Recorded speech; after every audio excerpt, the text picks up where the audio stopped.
BSNL डूबता Airtel rate बढ़ावता। BSNL डूबता Airtel rate बढ़ावता।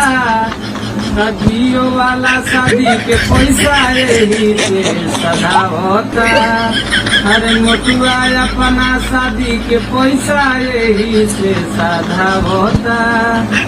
अरे पहिले देहल से फ्री रेटवा धीरे धीरे बढ़ावता।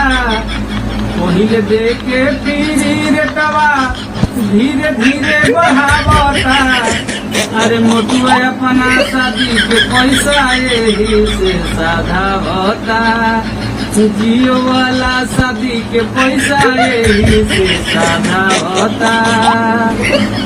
बीएसएनएल डूबता एयरटेल टावर बढ़ावता। बीएसएनएल डूबता एयरटेल टावर बढ़ावता। जियो वाला शादी के पैसा यही से सधावता।